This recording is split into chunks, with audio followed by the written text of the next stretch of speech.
Avez-vous déjà pensé qu'à cet instant précis, chaque pensée que vous nourrissez, chaque image qui persiste à rester en vous, façonne silencieusement la réalité à venir?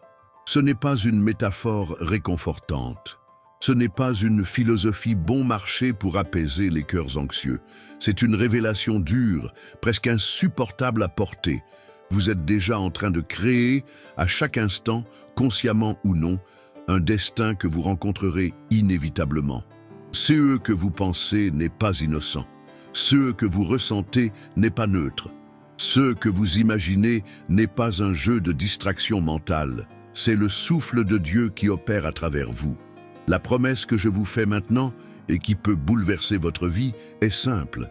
Si vous persévérez jusqu'à la fin, vous découvrirez non seulement que votre imagination est divine, mais aussi que vous êtes Dieu lui-même, oublié de vous-même, créant des mondes entiers sans vous en rendre compte.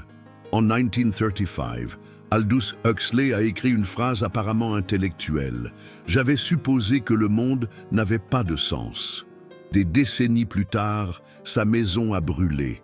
Des livres rares, des manuscrits uniques, des tableaux hérités de sa famille, tout a été réduit en cendres en une seule nuit. Ce qui semblait n'être qu'une conclusion philosophique de jeunesse est devenu une sentence écrite dans le feu. Il a récolté exactement ce qu'il avait semé dans son imagination. Ce n'est pas un cas isolé, c'est la loi universelle à l'œuvre. Et voici le secret que peu osent affronter. Toute image mentale soutenue avec conviction doit se matérialiser. Peu importe qu'il s'agisse d'espoir ou de peur, peu importe qu'il s'agisse d'un rêve ou d'une préoccupation, l'univers ne juge pas, il répond simplement. Si vous vous abandonnez à des images d'échec, c'est l'échec qui vous attendra. Si vous vous baignez quotidiennement dans des suppositions de maladie, c'est votre propre corps qui deviendra le théâtre de cette intrigue. Georges Gurdjieff disait que la plupart des gens vivent comme des somnambules, marchant dans une vie qu'ils n'ont pas choisie consciemment. Et il n'y a peut-être pas de sentence plus cruelle. Car c'est eux qu'il voulait dire, c'est qu'en niant sa propre responsabilité créatrice, l'homme devient esclave de forces extérieures, de suggestions invisibles, de publicités qui détournent son imagination et l'utilisent contre lui. Vous croyez que vous ne faites que regarder les informations, mais en réalité, vous participez à un rituel collectif de création. Vous pensez que vous vous informez simplement, mais vous semez des graines de peur, de pénurie, de conflits, qui tôt ou tard germeront sous vos yeux. C'est là le terrible secret. Vous êtes déjà en train de créer, mais vous ne savez probablement pas, c'est eux que vous créez. Réfléchissez à l'importance de cela. Combien de fois vous êtes-vous surpris à dire « ça ne marche jamais pour moi ». Je n'ai jamais de chance. Ça ne marchera pas. Chacune de ces phrases n'est pas seulement un défoulement, mais une prière inconsciente, un décret, un ordre émis à l'univers. Et l'univers est trop fidèle pour ne pas obéir. Il réorganise les circonstances, convoque des personnes, ouvre ou ferme des portes pour que la scène soutenue intérieurement se réalise. Vous n'êtes pas seulement un participant à la vie. Vous en êtes l'auteur caché, le potier invisible qui façonne le vase d'argile de l'existence. Mais contrairement à CE qu'on vous a enseigné, CE pouvoir ne peut être désactivé. Il n'attend pas que vous y croyiez pour commencer à fonctionner. Il fonctionne déjà. La question est, l'utilisez-vous en votre faveur ou contre vous? Lorsque Paul de Tarse a écrit aux Corinthiens au sujet de la sagesse cachée de Dieu décrétée avant les siècles, c'est de cela qu'il parlait. Il savait qu'il existe une connaissance capable de libérer l'homme de toute chaîne, et que cette connaissance n'appartient pas aux puissants de ce monde, mais à l'esprit qui habite en chacun de nous. Et où se trouve cet esprit? Dans l'acte le plus banal et le plus méprisé, dans votre imagination. Ce qu'on vous a dit être enfantin, illusoire, sans valeur, est précisément la clé de la transformation de la réalité.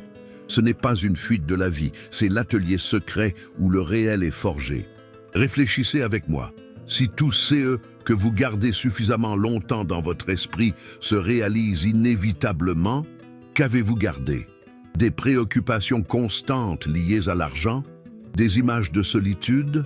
la répétition d'erreurs passées que vous revoyez comme un film sans fin. C'est difficile à reconnaître, mais chacune de ces images sont des graines que vous avez vous-même arrosées. Vous êtes devenu le complice inconscient de votre malheur. Et voici l'ironie la plus cruelle. En ne croyant pas au pouvoir de l'imagination, vous continuez à imaginer. Et précisément parce que vous n'y croyez pas, vous ne surveillez pas CE que vous créez, laissant toute suggestion extérieure envahir votre terrain fertile. Le philosophe Gurdjieff insistait, l'homme n'est pas libre. Il croit avoir le libre arbitre, mais CE n'est pas le CS. Ce n'est que lorsqu'il s'éveille, lorsqu'il voit qu'il peut commencer à choisir.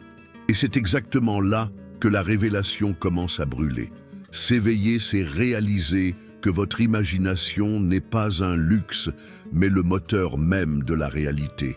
Il n'y a pas moyen d'y échapper. Vous êtes déjà responsable.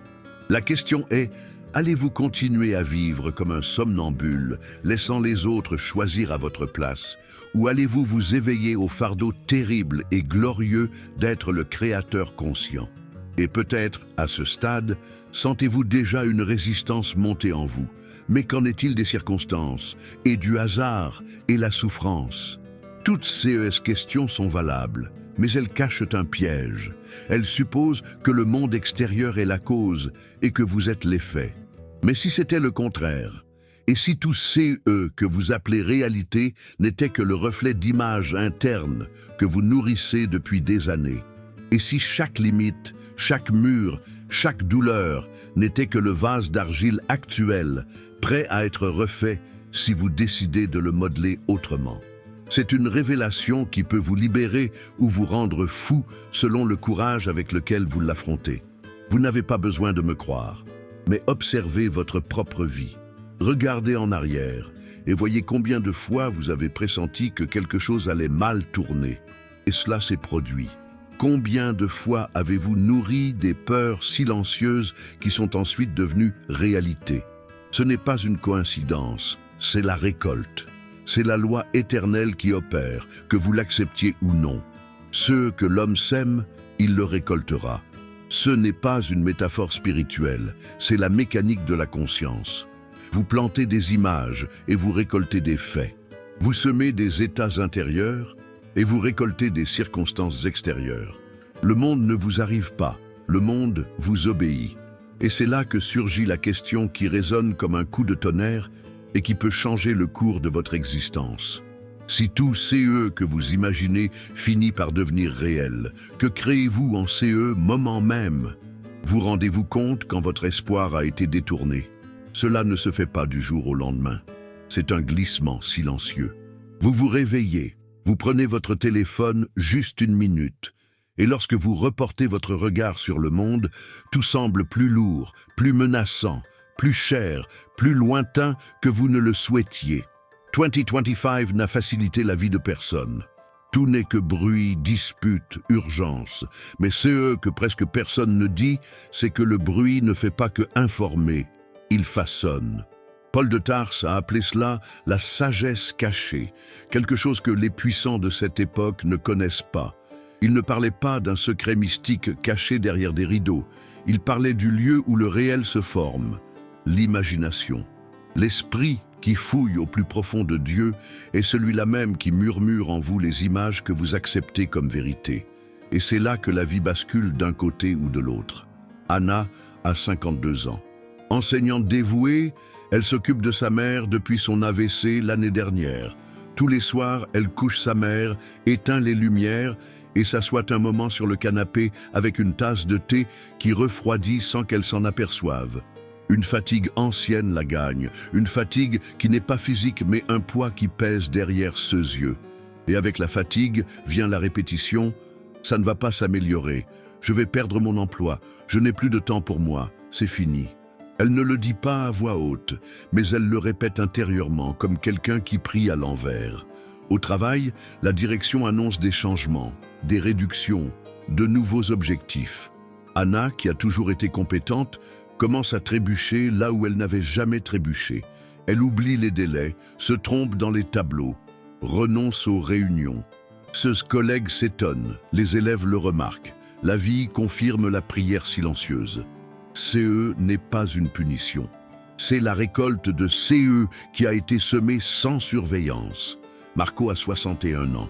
Il a vendu le petit atelier qu'il a hérité de son père lorsque la pandémie a affecté le flux de clients et, depuis lors, il tente de se replacer sur un marché qui semble ne pas avoir besoin de quelqu'un avec des mains aussi fermes.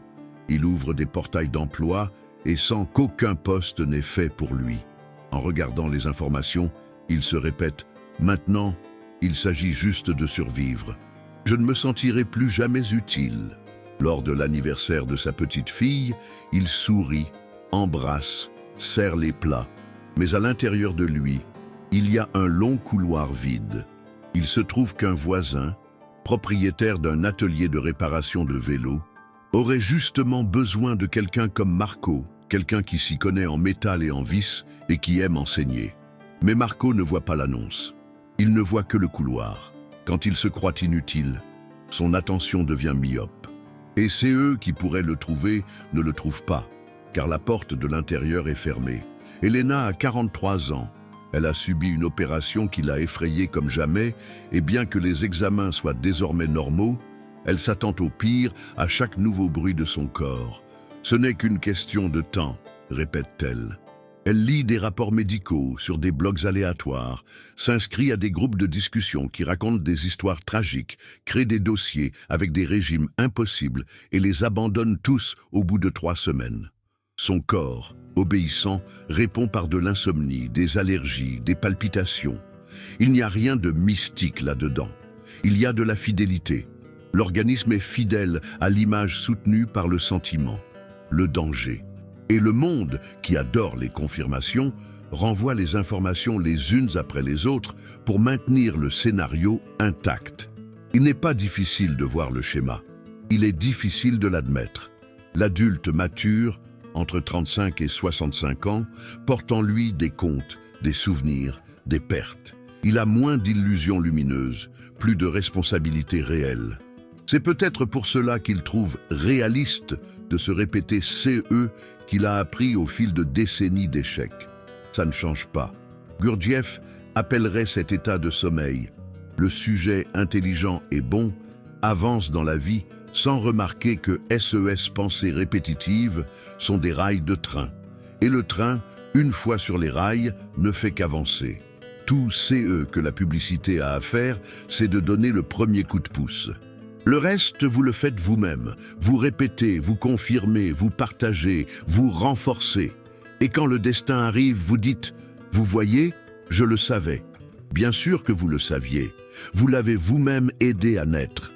C'est là que l'histoire de Judas prend un autre sens. Je ne parle pas du personnage dépeint comme un traître dans des sermons précipités.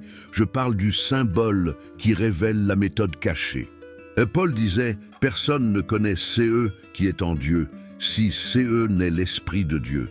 Il y a donc un traître qui livre le secret, et CE, traître, est l'Esprit lui-même qui ouvre le coffre-fort. L'imagination est le lieu du pouvoir. Judas n'est donc pas seulement celui qui livre Jésus. Il est la force qui révèle CE qui a toujours été au centre. Le Christ n'est pas un homme lointain dans le calendrier. C'est le pouvoir créateur qui opère maintenant. Le « je suis » que vous prononcez sans vous en rendre compte plusieurs fois par jour. Je suis fatigué. Je suis malade. Je suis malchanceux. Je suis CE qui reste.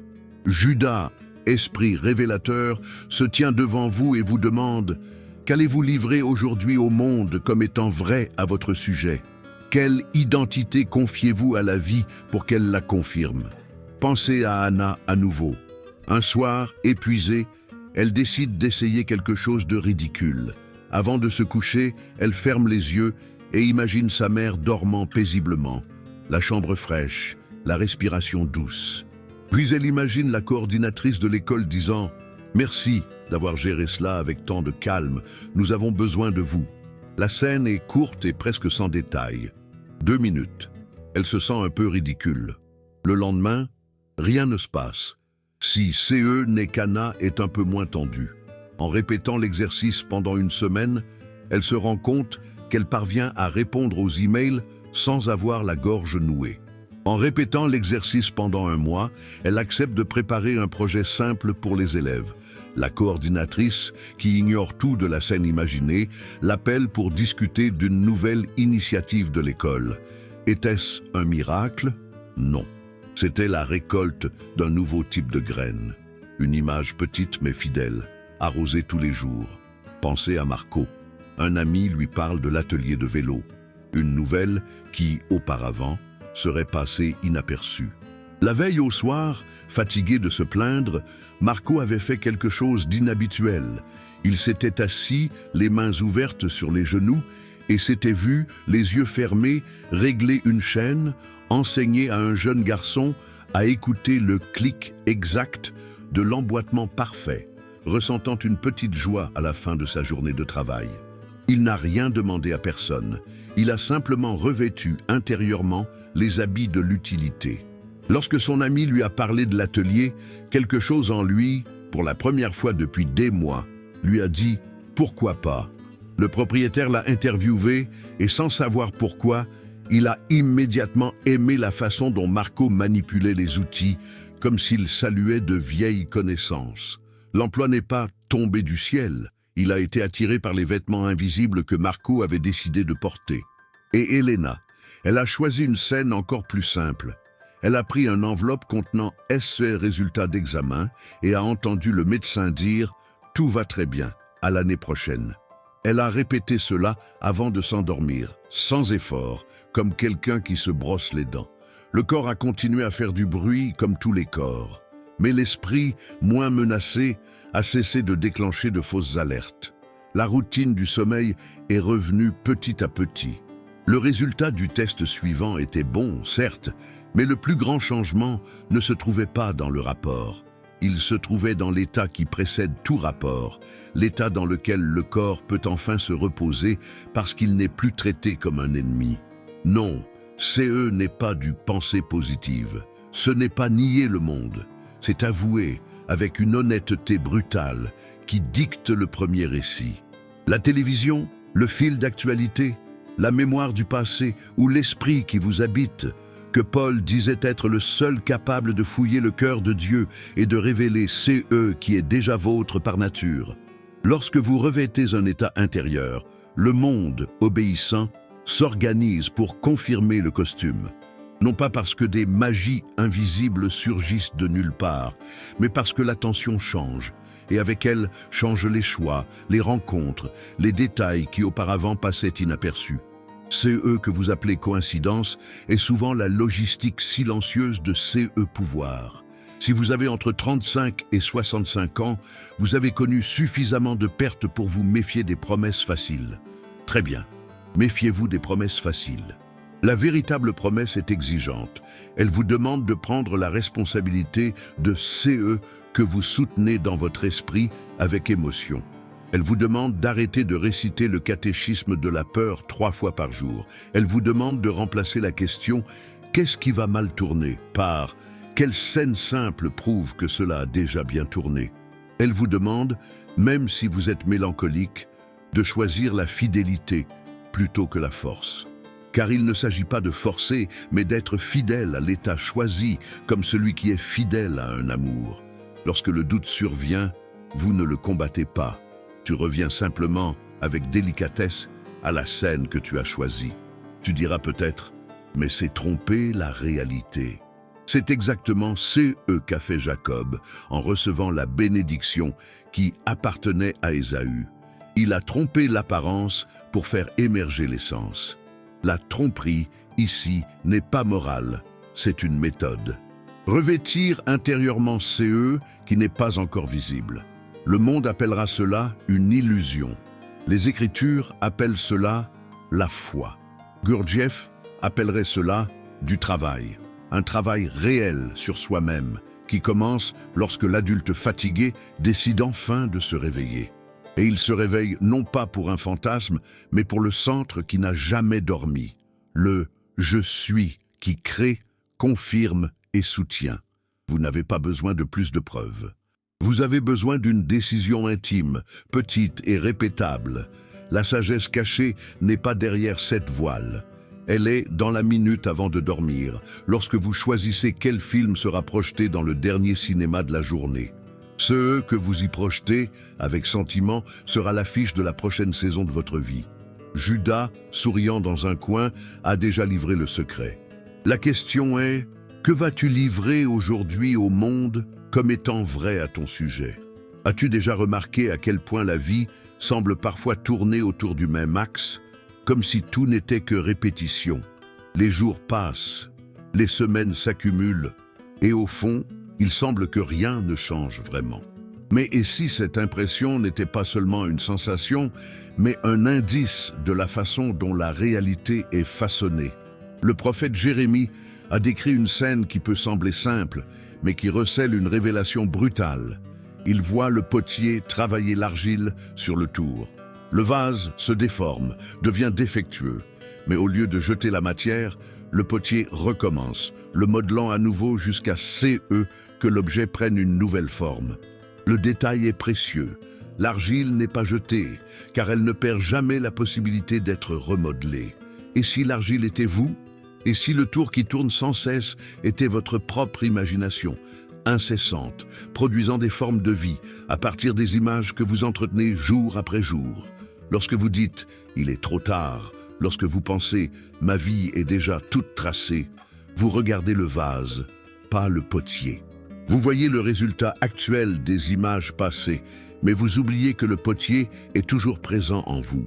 Combien de fois avez-vous abandonné quelque chose parce que vous jugiez que la forme était trop abîmée? Combien de rêves avez-vous abandonnés en croyant que l'argile avait déjà durci? La provocation est claire. Ne confondez-vous pas l'état actuel de votre vie avec un jugement définitif, alors qu'en réalité, elle est encore entre les mains du potier invisible. Georges Gurdjieff disait que la plupart des hommes ne se rendent pas compte qu'ils vivent comme des machines, répétant des schémas qu'ils n'ont pas choisis. Il affirmait qu'il faut descendre à l'endroit où l'on peut voir les rouages tourner, car c'est seulement ainsi que l'on peut cesser d'être esclave de la répétition.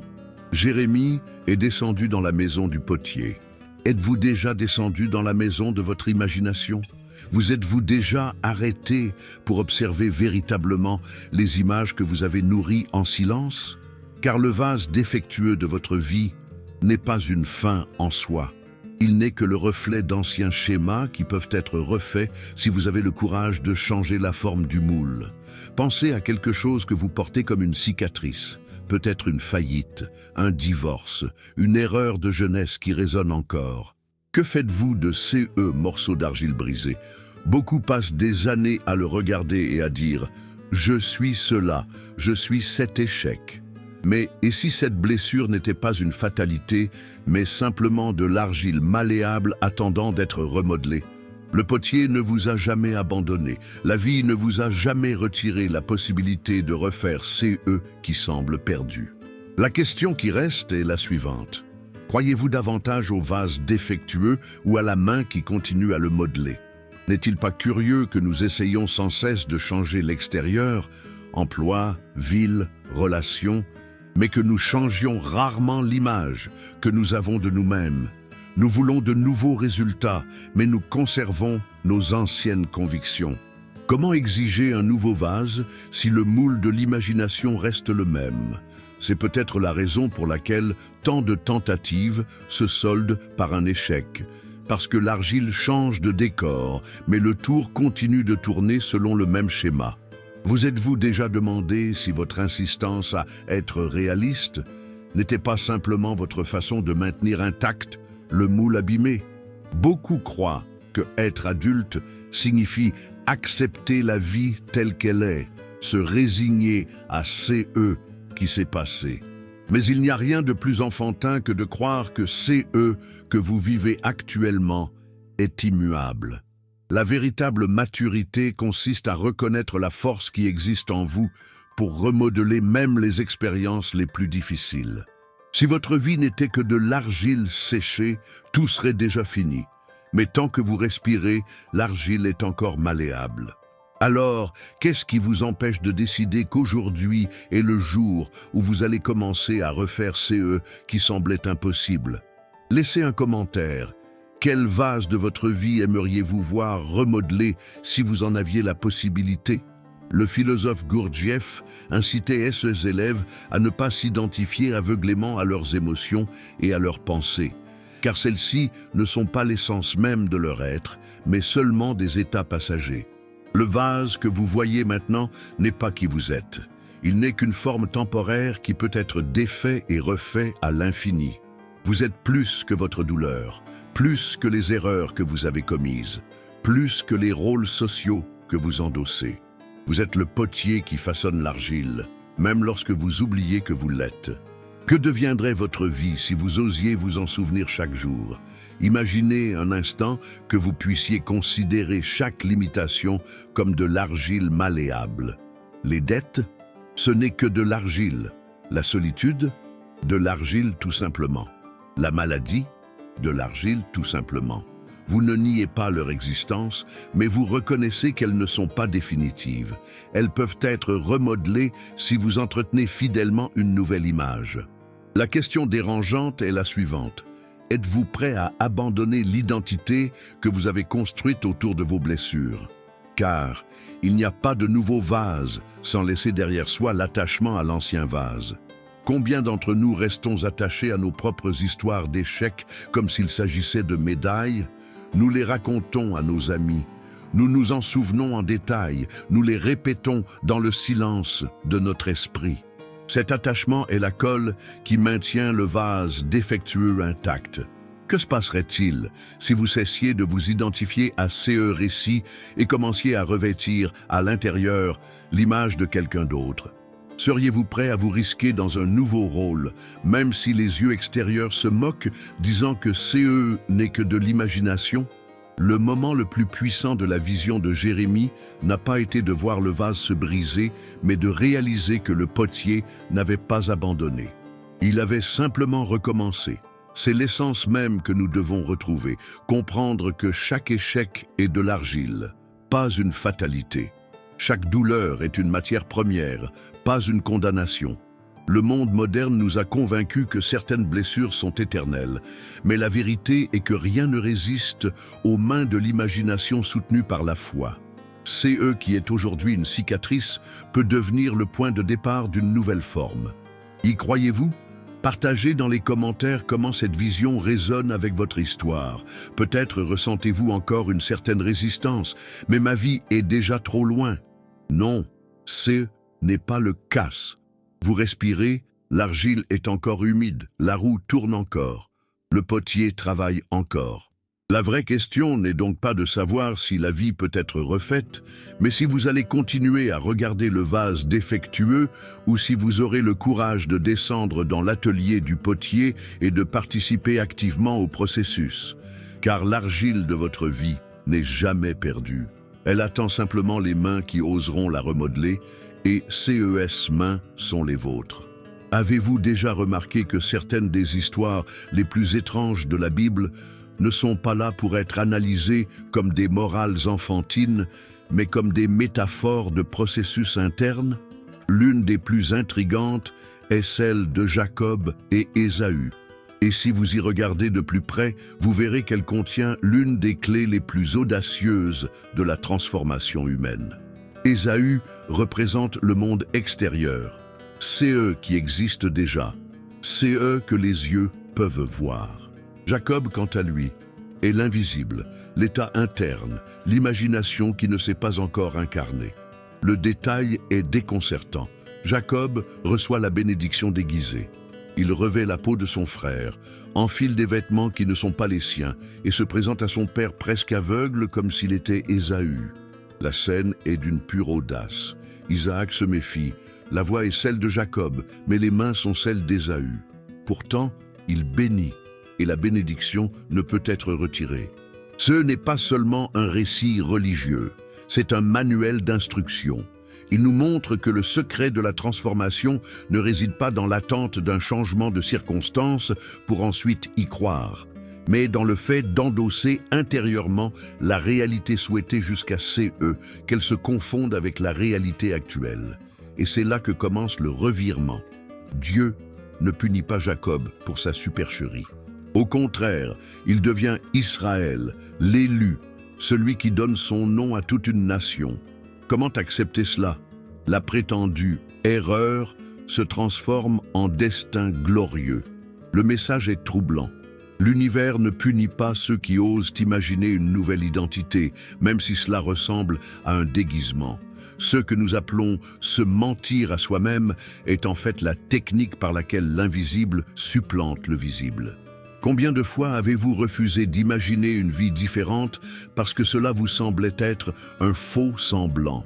Mais si le faux semblant était justement le moyen par lequel la foi se concrétise? Gurdjieff disait que la vie réelle exige un effort conscient, que l'homme ordinaire a peur de sortir de l'identité qu'il revêt chaque jour. Le déguisement de Jacob est le symbole de ces risques. Osez paraître autre jusqu'à ces que, à force de répétition fidèle, vous deveniez autre. Dans la science contemporaine, il existe un phénomène appelé effet placebo. Vous en avez probablement déjà entendu parler, mais vous n'en avez peut-être pas compris toute la profondeur. Les patients reçoivent des comprimés sans principe actif, mais croient qu'ils sont traités et leur corps réagit par des améliorations réelles. Les douleurs diminuent, les symptômes disparaissent, les maladies régressent. Ce phénomène a été observé dans des milliers d'études médicales. Maintenant, réfléchissez. Comment un corps biologique peut-il réagir à un mensonge? Parce que CE n'est pas un mensonge. C'est un déguisement que le corps accepte comme réel. L'esprit revêt Ésaü et le corps bénit Jacob. Avez-vous déjà pris le temps d'imaginer CE, que cela signifie pour votre vie?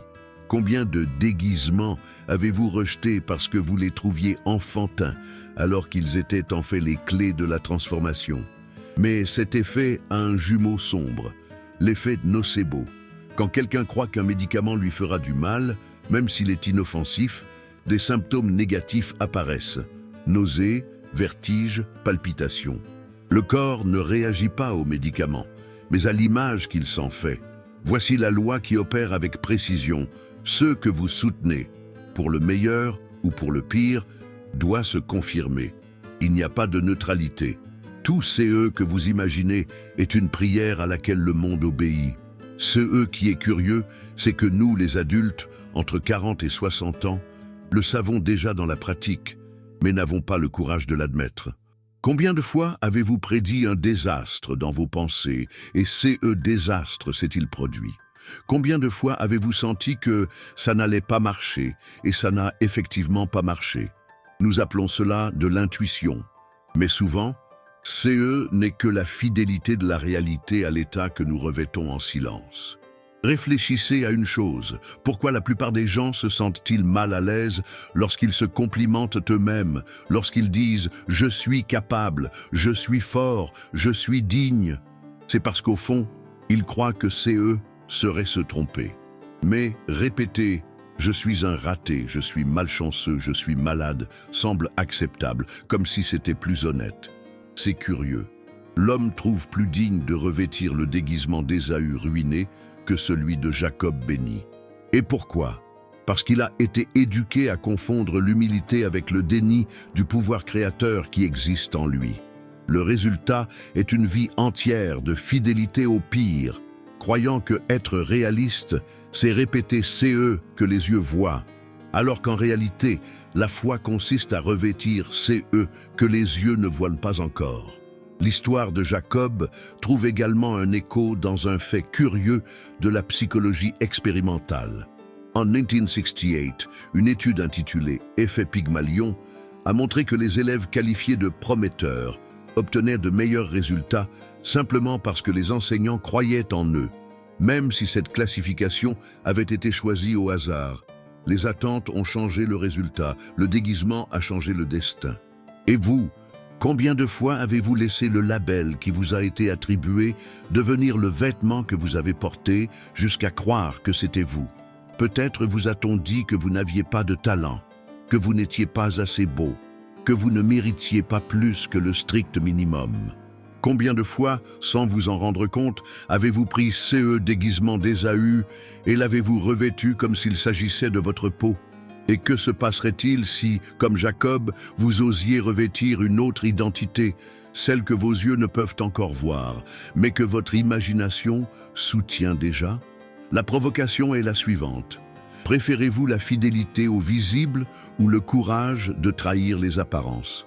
Car cette trahison n'est pas un péché, c'est une méthode. Jacob n'a pas trahi la vérité, il a révélé le secret. Le déguisement béni est la foi appliquée. Et c'est peut-être cela qui nous effraie le plus, l'idée que la vie n'est pas déterminée par les statistiques, mais par la fidélité de notre imagination.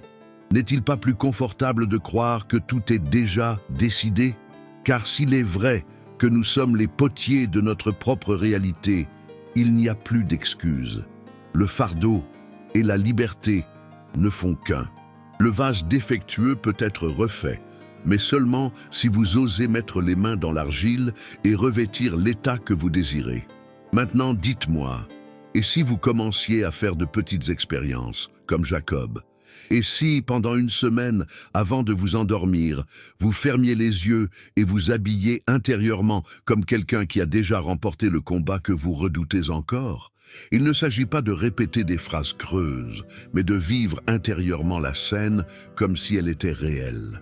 Et si vous commentiez ici, quelle scène vous choisiriez aujourd'hui pour vous habiller? Non pas pour me convaincre, mais pour témoigner devant vous-même que vous êtes prêt à prendre des risques dans votre imagination. Car le risque n'est qu'un seul. Continuez à vivre comme un somnambule, comme le disait Gurdjieff, en répétant des schémas sans jamais oser les changer. Le secret de Jacob est troublant, car il nous ramène à une responsabilité radicale. Le monde extérieur, Ésaü, va frapper à votre porte, réclamer la bénédiction, exiger des explications. Les faits crieront que rien n'a changé. Mais Isaac a déjà béni. La bénédiction ne peut être retirée. Le monde devra se réorganiser jusqu'à que CE qui semblait être une tromperie devienne une réalité confirmée. La question qui reste est la suivante. Allez-vous continuer à attendre qu'Ésaü confirme qui vous êtes, ou allez-vous avoir le courage d'entrer dès aujourd'hui avec la voix de Jacob et les mains d'Ésaü pour recevoir la bénédiction qui est déjà vôtre? Il y a des moments dans la vie où tout semble converger vers un seul point, comme si toutes les voies intérieures, toutes les expériences accumulées, tous les échecs et toutes les réussites disaient la même chose. Vous ne pouvez pas continuer à vivre comme avant. C'est à ce point de saturation que la révélation n'est plus une théorie, n'est plus une curiosité spirituelle, mais une nécessité vitale. La vie n'est pas une succession d'événements aléatoires, elle est une réponse, et chaque réponse que vous avez reçue jusqu'à présent porte la signature invisible de votre imagination. Huxley l'a découvert dans l'incendie qui a consumé sa maison. Jacob l'a découvert lorsqu'il a osé se présenter comme Ésaü. Jérémie l'a découvert lorsqu'il est descendu dans la maison du potier. Et Neville Goddard l'a découvert lorsque l'esprit l'a poussé hors de la tombe symbolique et lui a montré que même la mort n'est qu'une scène imaginaire qui peut être surmontée. Mais avez-vous déjà osé regarder votre vie sous cet angle?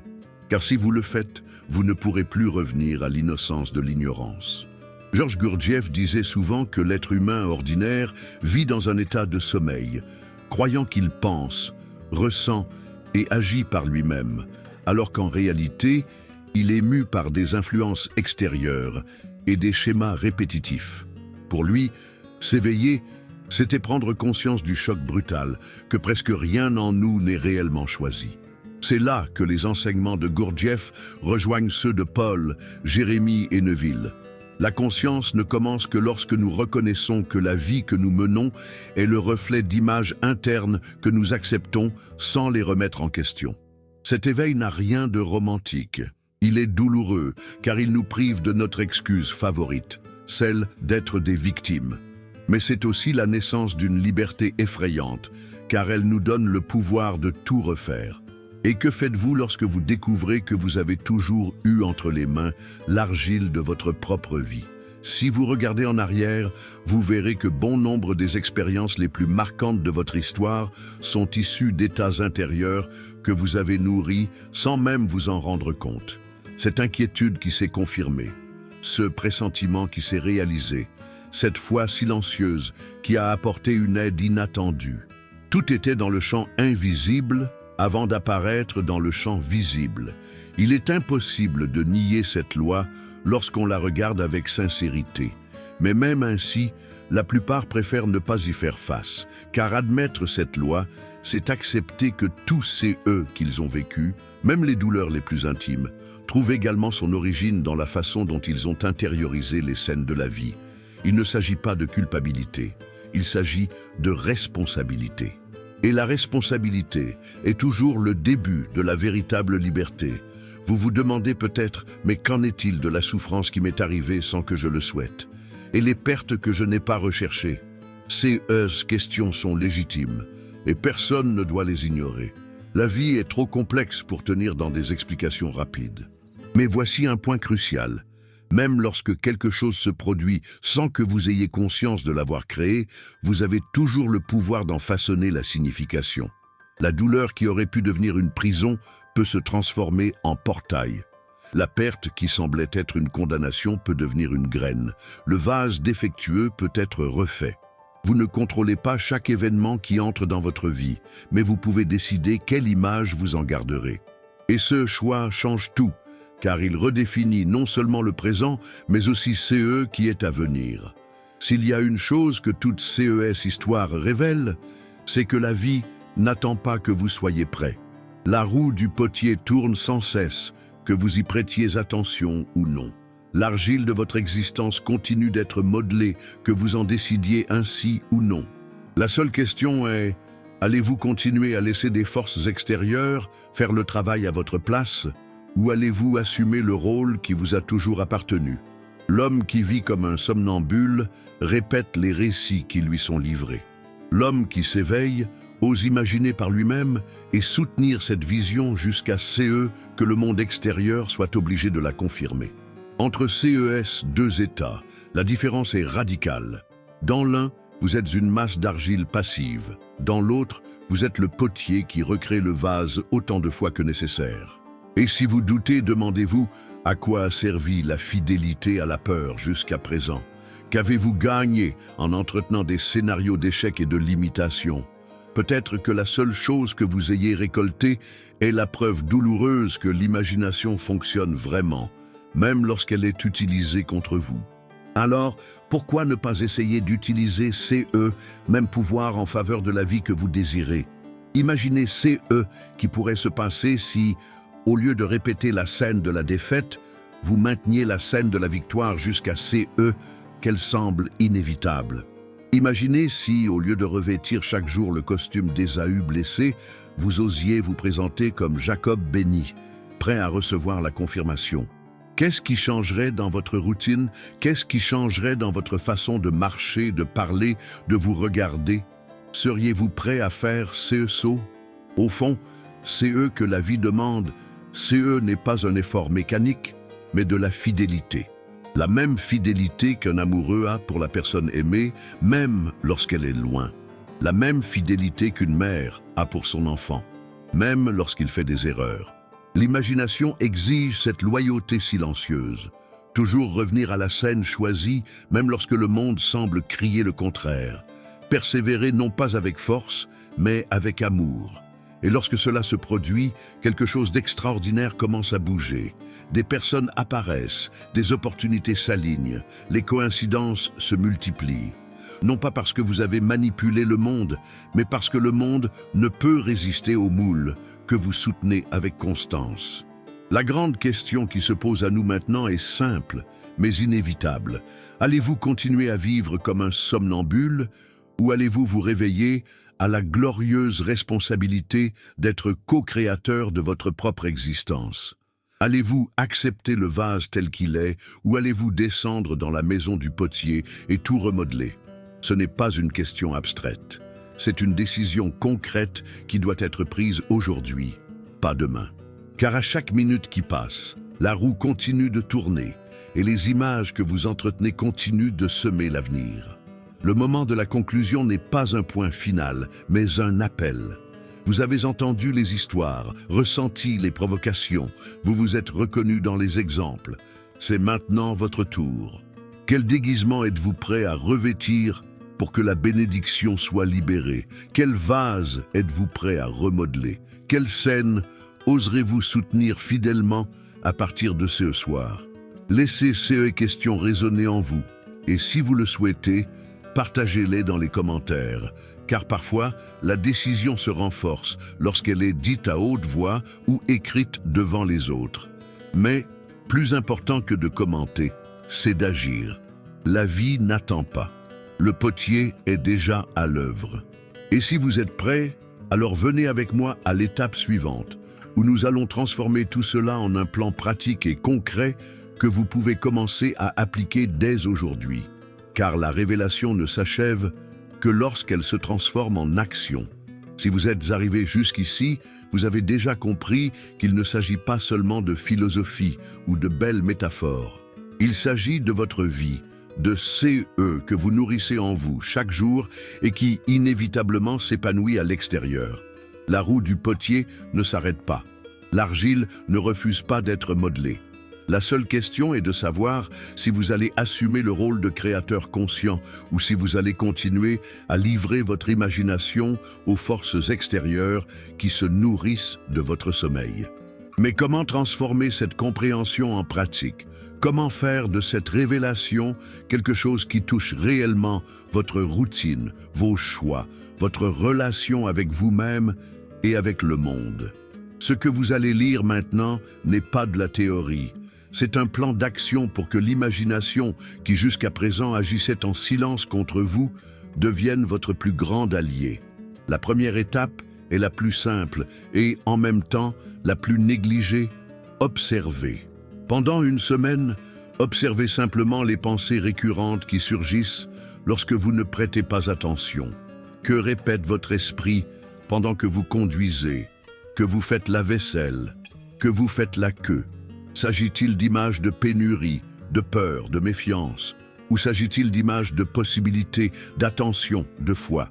Notez CES répétition dans un cahier, non pas pour vous condamner, mais pour rendre visible CE qui a toujours opéré de manière invisible. Georges Gurdjieff disait que l'homme ne peut rien changer tant qu'il ne se voit pas tel qu'il est réellement. Observer est le premier choc de sincérité qui ouvre la voie à la transformation. La deuxième étape consiste à choisir consciemment la scène que vous souhaitez soutenir. Elle n'a pas besoin d'être grandiose ni cinématographique. Il suffit qu'elle soit réelle pour vous. Si vous souhaitez guérir, imaginez-vous en train de recevoir le résultat positif d'un examen. Si vous souhaitez vous réconcilier, imaginez une étreinte qui dissout les blessures. Si vous souhaitez prospérer, imaginez quelqu'un qui vous félicite pour une réussite. Plus la scène est simple, plus il sera facile de la répéter fidèlement. Le secret ne réside pas dans la complexité, mais dans la constance. C'est comme planter une petite graine, mais l'arroser tous les jours avec dévotion. La troisième étape consiste à habiller cette scène avec vos sens. Fermez les yeux et entrez dans cette scène, non pas en tant que spectateur, mais en tant que protagoniste. Touchez l'objet, sentez sa texture, écoutez les voix, percevez l'odeur, l'ambiance, laissez votre corps y croire. Le cerveau ne fait pas la différence entre la mémoire et l'imagination lorsque l'expérience est suffisamment vivante. C'est le déguisement de Jacob, vivre intérieurement la réalité souhaitée jusqu'à CE que la bénédiction devienne irrévocable. En répétant cet exercice avant de vous endormir, vous envoyez la graine directement dans le sol le plus fertile de la conscience. La quatrième étape est la fidélité. Et c'est là que beaucoup trébuchent. La fidélité n'est pas un effort violent, CE n'est pas répété mécaniquement jusqu'à l'épuisement. La fidélité, c'est revenir, chaque fois que l'on se laisse distraire, avec la douceur de celui qui rentre chez lui. C'est comme une relation profonde. Il ne s'agit pas de ne jamais douter, mais de toujours revenir.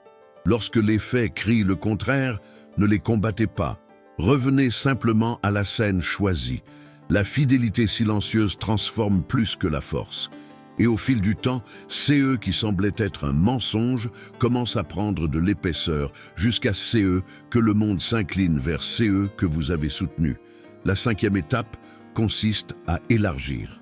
Une fois que vous aurez goûté aux premiers fruits, et ils viendront. Appliquez le même processus à d'autres domaines de votre vie et même à d'autres personnes. Vous voyez un ami souffrir? Ne vous contentez pas de lui donner des conseils. En silence, voyez-le comme quelqu'un qui est déjà guéri. Vous voyez un membre de votre famille en difficulté? Soutenez-le dans une situation qu'il ne peut pas encore imaginer. Car au niveau le plus profond, il n'y a pas de séparation entre vous et l'autre. Ce que vous imaginez pour lui se répercute sur vous. Le monde entier est de l'argile sur le même tour invisible. La 6e étape est la gratitude active. Pas cette gratitude générique qui se répète comme un slogan, mais celle qui naît de la conscience que la vie répond déjà. Chaque petit signe, chaque coïncidence, chaque détail qui confirme votre état intérieur doit être célébré comme une confirmation du chemin. Cette gratitude alimente la fidélité, entretient la flamme de la confiance et vous empêche de revenir à l'ancien moule. Le nouveau vase a besoin de soins. Il doit être nourri jusqu'à CE qu'il gagne en solidité. La gratitude est l'eau qui maintient l'argile malléable jusqu'à CE que la forme soit consolidée. Et enfin, l'étape la plus difficile, assumer l'entière responsabilité. Pas partiellement, pas seulement pour CE qui est beau, mais pour tout. C'est regarder sa propre vie, y compris ce coin sombre, et dire « Cela aussi est né d'états intérieurs que j'ai entretenus, consciemment ou inconsciemment. Et si cela est né, cela peut aussi être refait. » C'est le véritable éveil, le moment où vous cessez de vivre comme une victime des circonstances et où vous assumez votre rôle de potier. C'est un poids et une libération, car la même loi qui a apporté des souffrances peut apporter des victoires encore plus grandes. L'argile ne se perd jamais, elle attend simplement le prochain moule. Si vous appliquez réellement CES étapes, vous commencerez à percevoir d'abord des changements subtils, puis des transformations plus importantes. Des personnes que vous n'aviez pas vues depuis des années réapparaissent. Des opportunités qui semblaient fermées s'ouvrent. Des situations qui auparavant vous faisaient peur sont désormais affrontées avec calme. Tout commence à l'intérieur. Et si vous doutez, rappelez-vous que le doute lui-même est une prière inconsciente qui demande au monde de confirmer votre incrédulité. Alors, faites un choix conscient. Choisissez d'être fidèle à la scène que vous désirez, et non à celle que vous redoutez. C'est maintenant votre tour. Ne laissez pas cette vidéo être simplement une réflexion émouvante qui se perdra dès le lendemain. Prenez un cahier, choisissez votre scène, pratiquez avant de vous endormir, soyez fidèle, développez-vous, remerciez et assumez vos responsabilités. Ensuite, revenez ici et partagez votre expérience dans les commentaires. Votre expérience peut être la graine qui réveillera quelqu'un qui dort encore. Et si CE contenu a touché votre cœur, abonnez-vous à la chaîne, aimez la vidéo et partagez-la avec ceux qui ont besoin de l'entendre. Car chaque geste, chaque mot, chaque acte de fidélité est de l'argile moulée sur la roue de la vie. Et ensemble, nous pouvons nous éveiller à la grande œuvre qui a toujours été en nous.